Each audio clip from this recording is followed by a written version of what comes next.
Welcome to Good Random Podcast, the show where we talk about all things happening in Brawl Stars, whether you are a casual ladder player, somebody looking to learn a little more about the esports scene, or somebody that is deep in competitive. This is the place for you. With LCQ being a week away from today, we got to interview BobbyBS right before he leaves for the tournament. He's looking to compete for his third World Finals in a row. One of the best players in the business, and an awesome interview to listen to. We had a ton of fun with this and a lot of laughs. Be sure to listen in as he discusses the biggest win of his career, what it was like finding out after the LCQ drawing that he'd have to play some of his best buddies. All a great episode, and listen for sure. Be sure to subscribe on YouTube or follow on whatever platform you may be listening. It goes a long way towards helping the channel, and I'd really appreciate it. Without further ado, let's get into this awesome interview. Welcome back, everybody. We have a very special guest on today's episode. He has nearly 44,000 followers on Twitch, over 70,000 subs on YouTube, and is one of the best professional players in Brawl Stars. It is none other than BobbyBS. Bobby, how are we doing today? I just saw you make a tweet. It seems like we got some news about LCQ, even more past the group stage. My bad, by the way. Still apologizing for NA. I have officially started booking trips to Europe because I have been exiled. Which you have, yeah. Fair, which is completely fair. I hand up, I messed up. But what news came out today, and how are we feeling about it? Yeah, so today we got our day 2 opponents. So we had our day 1 groups. Of course, Kenny had to give us the hardest possible groups, as you guys probably already know by now. Hand up. But now we have to face the probably 2 best teams that isn't in our group to end up making worlds in the day 2 portion, being Navi and Reject. So that kind of sucks, but I mean, you know, the bigger challenge, you know, the more fun it's going to be to win. Yeah, I mean, I think that's a good mentality as well. I mean, obviously, LCQ being less than 2 weeks away, I'm sure the training has been a lot. Tell the people at home, how many hours, again, you were telling me beforehand, have you put in the last 10 or so days?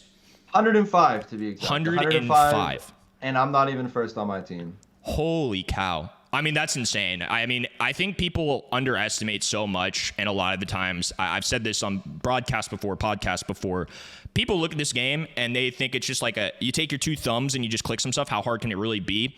I was watching a video beforehand of this, of what I think was one of the biggest moments of the year, and it was a video you did on beating Crazy Raccoon. And if anybody out there just does not fully understand or thinks that way, watch your video. I'll link it down below on your channel, of course, but the comm callouts that you had, the draft callouts that you had, the mechanical versus just run them down. There is so much that goes to this game. It is literally a full-time job if you want to be one of the best. So it does not surprise me that 10.5 hours a day is what you've put into it. I mean, that has to be a grind. What do those 10.5 hours even look like? Is that PL, scrims, all that jazz included, or is that just practice? Everything, man, literally everything. So I try and, you know, be productive while putting in those hours, not just kind of like sitting in my bed and playing. So I wake up, I'm doing this interview, you know, we're doing this early for me, kind of in the middle of the day, but early for me. And I'm gonna go stream right now for the next, you know, 4 or 5 hours. So, you know, I get a little bit of content out there, I get to play. Then I go, you know, take a quick, you know, food break, eat a little bit, and then scrim either twice, so that's 4 hours total, or scrim and then play like a little tournament, which is like, you know, another 5 hours or something like that. So then after I stream and scrim and do all that, you know, I kind of take a little bit of a break. I enjoy my night. I'll go out with friends, watch sports, you know, just do something else, and then late night, you know, just a little bit more before I go to sleep, and then run it back the next day. Wow. Yeah, that's a full work day. As somebody that works a job on top of the casting, that is a full work day. I mean, I know what that looks like. That's more hours a day than I put in for the normal 8, 9 to 5, you know, kind of work day. That is absolutely insane. Obviously, the drawing was pretty interesting. I think the biggest storyline as I was drawing names out of a fishbowl and why I'm moving to Europe is, for people at home that don't know, both of the North American teams, you guys from NA West, CMG NA from NA East. Yeah, thumbs down. I get that. I'm upset for NA too. I'm a fan of NA. I'm from NA. Okay, buddy. All right, buddy. I will have to make it up to you all somehow. I don't know how. I did everything I could. I just drew some names out of a hat, but it did kind of happen. But obviously, a lot of people at home that maybe just watch the esport, they don't keep up with the Twitch scene as much, or YouTube, probably don't realize how close you guys are with CMG as well. I think it's really cool that we have kind of this group in North America that obviously are big rivals. You all are competitors against each other, but also buddies a lot of the time too. school. You know, what's that like balancing one of the biggest tournaments you all have ever played in, and you know for a fact that you were going against what you consider friends? It's horrible. I mean, you never really work together with a different team, but this is as close to working together as you really get. I mean, these have been our friends for a really, really, really long time. Same with LG, you know, facing against them all year was really weird and really awkward. You know, you don't want to lose, but you're also kind of happy that they're winning, but also not happy because that means you're losing. But yeah, it's horrible. I mean, we want to see both of each other make it. Everyone on our respective teams feels that way, and it just kind of sucks that uh, we have to face each other, and you know, one of us is gonna have to lose. It just kind of sucks, but luckily for us, there is a chance that we both make it. You know, it's gonna be really hard, and our backs are against the wall for sure with the groups in this day two pairing. But we're gonna, you know, do our very best, and hopefully we both make it and get to go to Worlds. Yeah, I mean, that is really cool, though. I think that's something that a lot of people at home that maybe just keep up with the esport, or maybe they're focused on other regions, live in different parts of the world, don't necessarily realize like the connection that you all have. I mean, you guys have literally competed in monthly finals past in the same building, which is a wild thing to think about. And, you know, some of those players being from Luminosity now at that time, and some of them from Chasma Gaming. I mean, that's got to be a hard thing. It's hard to cheer on the people that you're playing against. It's kind of weird, but also I think something that makes you guys kind of unique for sure. And I think that's something that makes North America special, and also makes us, in personal opinion, obviously maybe a little bias in there, but I do think we are becoming one of the best regions in the world overall. I think this year between NA East and NA West, a lot of teams really brought it this year, you all obviously included. So I think that's going to make it really interesting, and the storylines even that much better for LCQ. I've been telling people this, but for you guys, obviously very different scenario. This is a nightmare for you all, but for the people at home, I think this is going to be easily one of the most entertaining tournaments possible. And now finding out that your all's group is going to face either what is very likely going to be Navi or Reject just adds to the craziness. Yeah, it's just so hard. I mean, I'm like NA's been on the rise. I really want someone from North America to win Worlds. I want, you know, just NA as a whole to be proud of what they've done and how far we've come. You know, I think given the amount of players that we have, given the amount of opportunities that we have, we've done a lot. But I still think there's that one missing thing, which is winning that international tournament, which we all know in NA that we're more than capable of. It's just something one of us has to actually go out and do. But I'm hoping, at least for LCQ, us and CMG are going to be able to prove that, you know, NA is still a region to be messing with. I mean, we did really well at the last Worlds. We did really well at Japan ESL in the middle of this year. And hopefully at LCQ, NA can prove itself again. Yeah, I think Masters was honestly one of the biggest storylines for me this year. And I think coming into this season, a huge overarching thing was finding out that Crazy Raccoon having Tensai, Moya, and Satampo all pairing up. A lot of people's preseason favorites. Heck, a lot of the comments on Twitter were pros like you literally saying on to 2024. Wrap it up. And, Wrap it up. And I think a big wake up moment to reflect how competitive this year has been, at least for me, seeing you all beat Crazy Raccoon, especially in the fashion you did, was something impressive to me and something special. And I feel like you all always bring it at the LAN events, especially, but beating a team that many considered to be the preseason favorites, what did it mean for you all mentally? And what does it mean seeing you all get that marquee win, arguably one of the best, if not the best of your career, halfway through this season? What does that do for you moving forward? Kind of gave us some confidence. I mean, every year we do really bad online. Not really bad, but just not up to the standard that we think we can do. Going into this year, with the regions being split, we thought we had a really good chance of actually winning our region for the first time in a while and not having to do the hardest possible thing in order to make Worlds like we have every other year. But unfortunately, you know, really early on, we lost the first qualifiers where we faced them, and we lost the first two monthly finals. So we dug ourselves a really big hole. And then we went to a LAN where we usually do well, and we beat the best team in the world. And so does San, so does Zar, so does, you know, everyone. We have unlimited respect for Crazy Raccoon. I mean, those three players on their team could easily be the three best players in the world. What they've done, not, you know, losing anything for like a year and a half, is like remarkable, like absolutely remarkable. It's probably never going to happen again in Brawl Stars history. And to be able to go to a LAN after we did pretty poorly online and beat the best team in the world, maybe ever, just kind of, gave us that confidence, when we're on LAN, we can beat anyone and we can do anything. It's in our hands. So it's the same year as everything else. Don't get too down on yourself because you made LCQ, and we know who we are. I have a little notes thing on my phone, all the teams that we've beaten at LAN, and Wow. it's a pretty deep list. So I'm hoping to add a little bit more to that in a few weeks.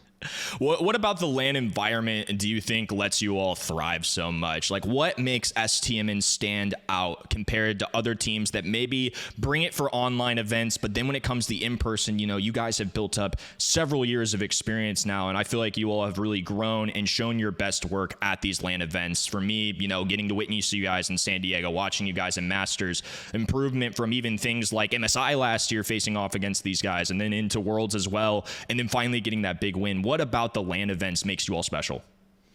Comfort and leadership, I think. It's just something we're comfortable in. We've had now 20 LAN games in the last 2.5 years, which is a lot considering we're not from Europe where, you get a LAN every other weekend. That's a lot of matches to play on LAN, and we're going up against teams, who have maybe played once or twice or 3 times. I mean, Clash, has played a ton, but the majority of teams have not really played a lot of LAN. So we have that, just experience advantage over them. And then on top of that, I think the leadership is a big thing. Myself and OG, we're not shy to big situations. We kind of enjoy playing at LAN more than we do at home. And, Zar as well, he steps up, plays harder, and, communicates, everything way more on LAN than he does anywhere else. So I think just the leadership and comfort that we have in that environment just kind of separates us from the other teams. What's that dynamic look like? Even in that video I was referencing, you kind of talk about it a little bit that each of you kind of have your roles. Is the draft stage all 4 of you chit-chatting? Is it whoever's on the sideline making some calls, or is it just an ongoing conversation? There's a few people who can relate. If you are the drafter for your team, which, there's maybe 15 of us, 16 of us that do it at like a super high level, it's stressful. You need to think all day, all night about what you're going to do and what your opponent's going to do. It's like a 70, how many brawlers are there? Like 70 now? It's like a close. 70 Yeah, it's gotta be chess close. game. Like, it's ridiculous what you have to do. So, I mean, I put in a lot of work. Zara and Sans, their job is kind of, let's get you on a good matchup. Let's get you on a good brawler, and let's, try and outplay the other team. And then my job is kind of just, let's try and scheme up a good draft, scheme up a good situation where we put ourselves on comfortable brawlers and brawlers where we feel we have, an advantageous matchup on. And so I'll kind of do most of the talking. I'll say, this is open, we could go this, they'll probably go this, or we could go this, they'll go this. And then Zar, Sans, OG will give their input, and we'll kind of pick together as a team.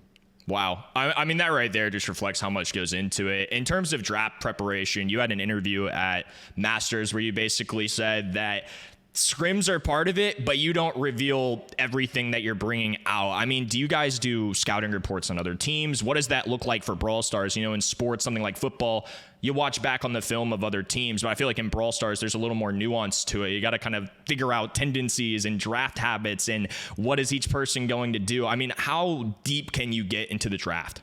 You can go forever. I mean, like I said, there's 10.5 hours a day or whatever that I'm playing, but then there's also like, I have to think about draft as well. That's like another, however much time my mind decides to think about it that day.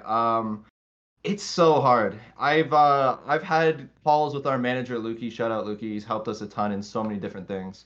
Where we've done 3 maps for a monthly final in over 3 hours. Like, we spent more than 1 hour a map, and some of it feels like you're still leaving a lot of like loose ends and stuff. It's just, you can go so deep into it. All the good teams have so much info on the other teams, win percentages, play percentages, what they like to face. There's just absolutely everything. It's like, you can never draft perfectly, and you can never predict what the other team's going to do. You can just prepare as best as possible. So we just try and prepare as best as possible and kind of be ready for anything. But you you can go very deep into it for sure. Yeah. Yeah, it sounds like it for sure. I mean, in terms of how much time that you guys put into the draft and things like that, I've got a hypothetical question. It's something that I feel like a lot of people in the Brawl Stars community ask me. It's asked in Twitch chats all the time. Every month for Brawl Esports, it feels like we get this question. In your personal opinion, it could be 50-50, but how much do you think the draft impacts your odds to win? How much do you think it is? Is it 50-50 draft mechanics? Is it you can draft anything and overcome it with just good skill? I mean, how much of a balance is there in the game currently between nailing your draft and just being the better player?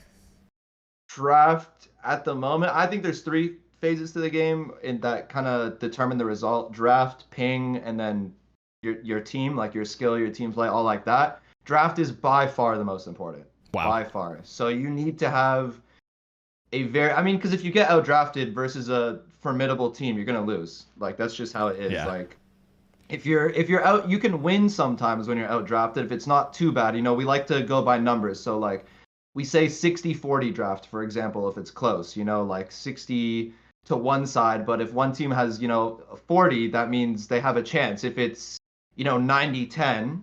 That means one team just has a huge outcomp. The odds you win are super low. So you can work through sometimes getting outdrafted, but I mean, if you're just heavily outdrafted and you're facing a team that has fingers, like what are you supposed to do? Like they outdrafted you, they counter you, like you're playing Shelly or Primo into Shelly, like what do? You lose. I feel like especially just given how good everybody in the pro scene is, especially in 2023, we've now had 5 some odd years to play this game, and every year the general player is going to get better. And for you all, that especially shows. I mean, you all are doing the craziest things compared to what people were doing in 2019. The game grows, and so do you all. And for me, that makes a lot of sense. I mean, if you are outcomped, it only gets harder, right? I mean, especially mentioning people like Crazy Raccoon. If Satampo and the fellows outdraft you, what are you supposed to do? Every little inch goes a mile at a professional level. Exactly. Like we in Japan, I'll use Japan for an example. We had really good drafts day one. We had a lot of time to prepare. We had a lot of time to kind of understand what we want to go and understand by watching the other team scrim and looking at their stats what they want to go. And we kind of just, had a lot of time to prepare. We got good drafts and we swept both teams. I mean, that's no shade to both teams. They've won a lot of other stuff. But, that day was our day. And then you move on to the next day. We got outdrafted. We lost. So we beat the best team in the world that no one's done for like a year and a half internationally. And we beat SK, who's also a phenomenal team and who has proven themselves time and time again. And then the next day we show up and we're flat-footed, and I truly think the only difference was drafts. One day we had good drafts, another day we didn't have good drafts, and that's just how it goes. So it's very hard to be consistent with drafts, and it's very hard to win when you're not drafted. So that's why when you have a team like Crazy Raccoon, like Zeta in EU this year, like Tribe recently in NA up until Chazmac, it's super impressive the stuff they do, given if you're outdrafted or something like that. You basically, lose. Like it's amazing what those teams do. That's pretty wild. I mean, I'm excited. It's getting me jazzed up. We're only a couple weeks away, if that, from LCQ. Yeah, it's a crazy thing to think about. So I'm excited to see what you guys cook up for Gameday against a grouping. We talked about CMG, but obviously Clash, VN Esporting have been, Clash in the past have done really well in LAN events. There's definitely been some history against some NA teams as well, which is pretty cool. And then VN Esporting, I mean, definitely seem like they want the smoke, at least on Twitter. Which is exciting for the people at home. I think, again, just adds some drama to the mix, and I think is going to be a good time. Outside of your guys' group and the group you're going to play, of that group A and C, I mean, for the people at home, are there any teams that we should be looking out for? Maybe you feel like we're underestimating. I don't know, to be honest. I mean, I kind of wish I was in Group C, so...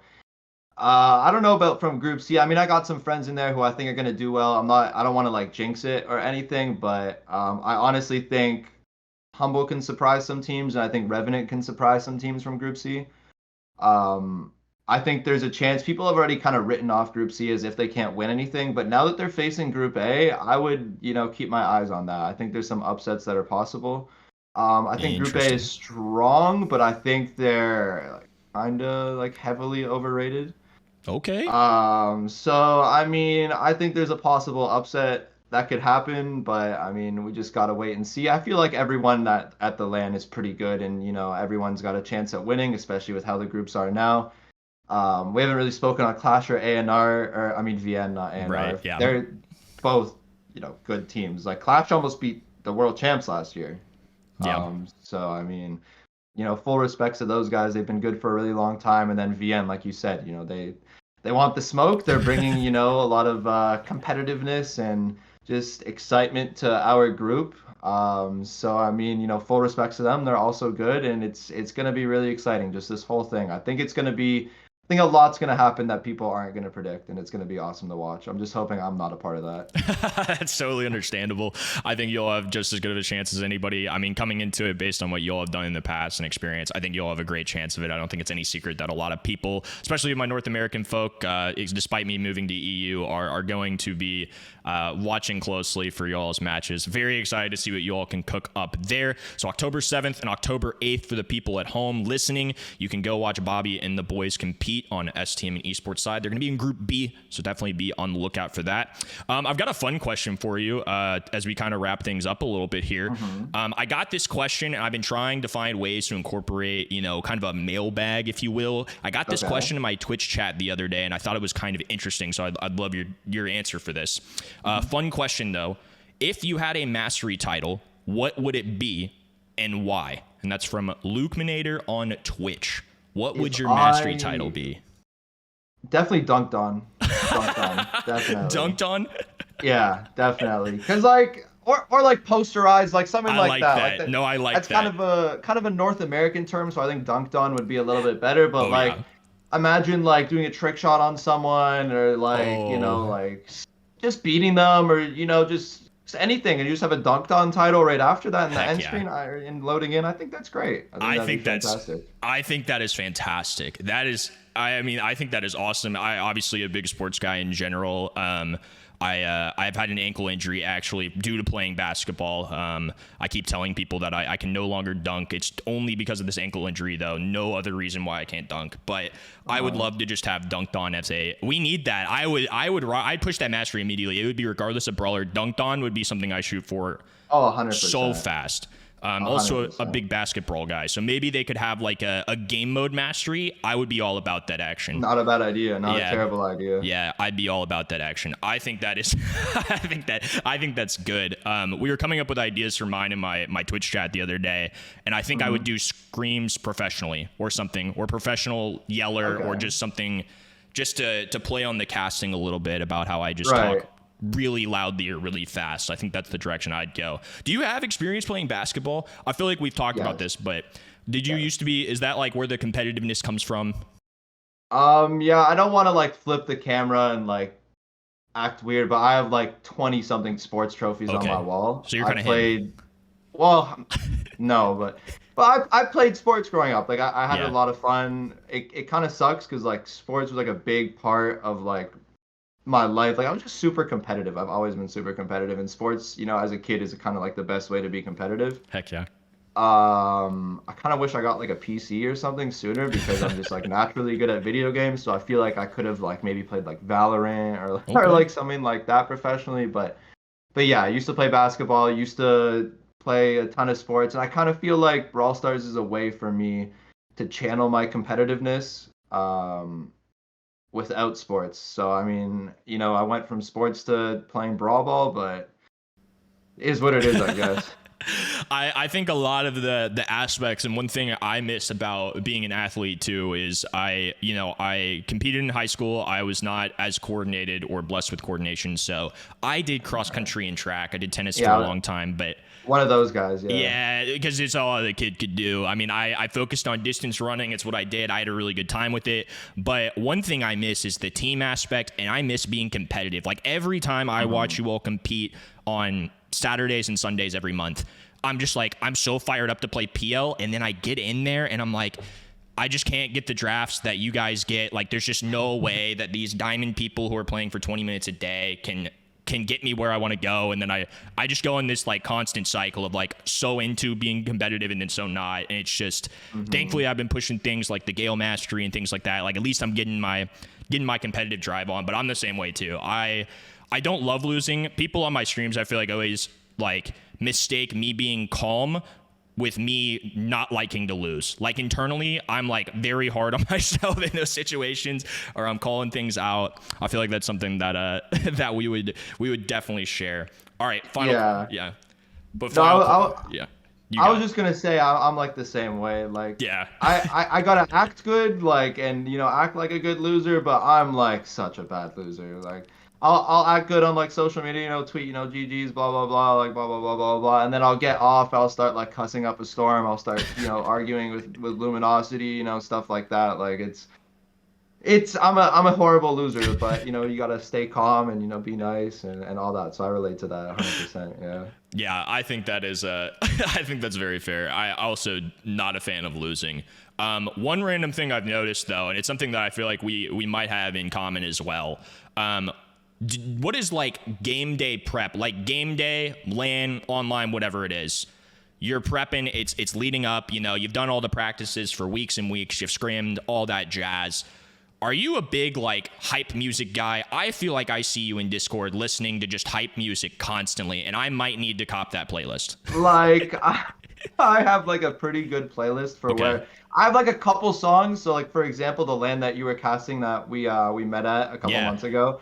When we're walking to the LAN, like from hotel to the LAN, like we have our music blasting. Like we have our hype music blasting. Like we're not jumping around, but we're like, getting our head in the game, getting kind of zoned in.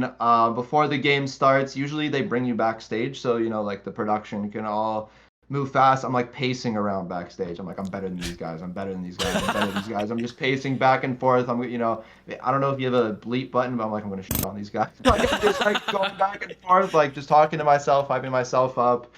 We set up, we put the mics on, we'll look at the other team, we're like, look how scared they look, like, like we're better, like, we're just trying to hype ourselves up in any way possible. But yeah, we got the music going, we got anything going to, get us in that zone that gets us ready. I love it. I'm a big, like, before broadcasts, I feel like I see you all, like when Metro Boomin's album came out, I feel like every professional Brawl Stars player was listening to that album going in. Like, I'm a big, like, music right beforehand, like what it looks like on our end, at least for like pre-broadcast, especially for the online ones, is like we're there way earlier than it starts. We're getting prepped. We're like making sure mics are working. They're getting us framed up, all that jazz. And I have, if they're like speaking to me, obviously music's off. But if it's just like me looking at the notes, going over like all the matchups, things like that, I am dialed in. I'm listening to so much game day music. You have like a walk-in song? Like you obviously a basketball player. Do you have like the song every single time right before that you just yeah it's called Nightcrawler. Okay. It's like a 7-year-old 8-year-old song by now. It's like all of our favorites now. Like I showed it to my friends and they're like like everyone listens to it before they play now. Like it's just such like a perfect like mix of like just like a nice, like not nice song, like cool song to listen to, but also like one that like really pumps you up. So I mean yeah, I mean, we got the whole playlist, we got the whole setup for sure. Yeah, that's so sick. Yeah, I might have to take a peek at that playlist for next broadcast or next competitive thing that I do, because big on like getting the mental straight going into it. I mean, I get that from sports too. I used to do the same thing, like in the locker room, going out before like a race or whatever too. Like it's nothing quite like it. Nothing quite like game day and whatever I can get left. Broadcast being as close to Friday Night Lights as I'll ever get. Right. But yeah, I think that is so sick. I remember watching you all at like San Diego, like bump around to a speaker, like after coming out of practices and all that jazz too. Mad respect. I think that is, awesome that you all have a game day song as well. But yeah, I think that's all I've got. Is there anything that you'd like to shout out? Anything you're working on? Just, floor is yours before we close out. I mean, I didn't have anything exactly I wanted to say. I mean, I guess, big shout out to our supporters. Starting that off with, I guess, is kind of a weird thing, but yeah, big shout out to our supporters. We probably have the most loyal. So, I mean, the Navi fans are kind of crazy, but outside of the Navi fans, we have, like really loyal, really amazing fan base. And it's not just, one culture, one language, one region. We have people from all over the world supporting us. So just, huge shout out to them. They're probably the biggest reason we're able to do what we do. I mean, we're one of the more inconsistent teams. So, just having those fans, always, ready to root us on and always, rooting for our uprise is a big reason why, we just try and forget about the past whenever we do bad and, want to do well for them. And, just I don't really want to say good luck to all the teams at LCQ because that's not how I necessarily feel. But, like, I guess good luck to everyone. Like, I hope everyone loses but me. But, like, That's I don't know.